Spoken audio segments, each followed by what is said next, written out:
What's up guys, welcome back to my channel. In today's video I'm gonna show you how to create a board in Trello. Here you can see it's a new account, so now I want to make a board in this account. First of all, go to create option. Here you can see create option, then you can see start with the template, and you can also create board customly. So create board, I want to click here, and then here you can see you can choose the board background. You can select this as a default, and you can also select multiple color from here. Solid color, you can select this white, green, or as you can see, as you want, anyone you can select from here.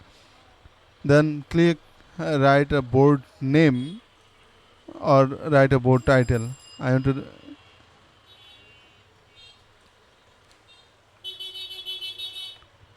You can write any name. So after that, click to create,